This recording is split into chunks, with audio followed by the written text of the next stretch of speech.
ಸ್ನೇಹಿತರೆ ನಮಸ್ಕಾರ. ಇವತ್ತು ಸಿಗಿ ಉಂಡೆ ಮಾಡೋಣ. ಸಿಗಿ ಉಂಡೆ ಅಂದರೆ ಆಗಿನ ಕಾಲದಲ್ಲಿ ತುಂಬ ಫೇಮಸ್ ಇತ್ತು.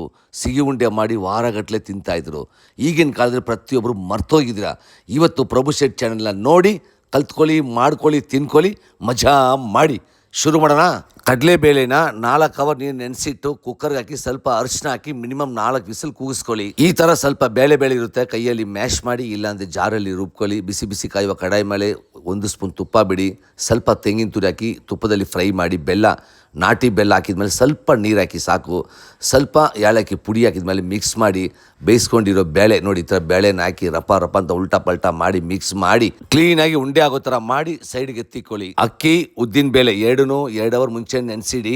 ಅಕ್ಕಿ ಸ್ವಲ್ಪ ಕಮ್ಮಿ ಇರಲಿ, ಉದ್ದಿನ ಬೇಳೆ ಸ್ವಲ್ಪ ಜಾಸ್ತಿ ಇರಲಿ. ಪೇಸ್ಟಾಗಿ ರುಬ್ಬಿ ಸ್ವಲ್ಪ ಉಪ್ಪು ಹಾಕಿ ಮಿಕ್ಸ್ ಮಾಡಿ ಇಟ್ಕೊಳ್ಳಿ. ನೋಡಿ ಈ ಥರ ಮಿಕ್ಸ್ ಮಾಡಿ ಒಂದರಿಂದ ಬಿಸಿ ಬಿಸಿ ಕಾಯುವ ಎಣ್ಣೆಯಲ್ಲಿ ಬಿಡ್ತಾ ಇರಿ. ಬೇಕಾದ್ರೆ ಮೈದಾದಲ್ಲಿ ಮಿಕ್ಸ್ ಮಾಡಿ ಮಾಡ್ಬೋದು, ಬಟ್ ಮೈದಾ ಬಂದು ಹೆಲ್ತಿ ಅಲ್ಲ, ಅದಕ್ಕೋಸ್ಕರ ಅಕ್ಕಿ ಉದ್ದಿನ ಬೇಳೆ ಹಾಕಿ ಮಿಕ್ಸ್ ಮಾಡಿರೋದು. ಸ್ಟವ್ ಮುಂದೆ ನಿಂತಿರುವಾಗ ಲಬ್ಬಿಂದ ಕುಕ್ ಮಾಡಿ ಸುಮಾರಾಗಿರೋ ಅಡುಗೆಯನ್ನು ಸೂಪರಾಗಿರುತ್ತೆ. ಮಜಾ ಮಾಡಿ ಸ್ನೇಹಿತರೆ.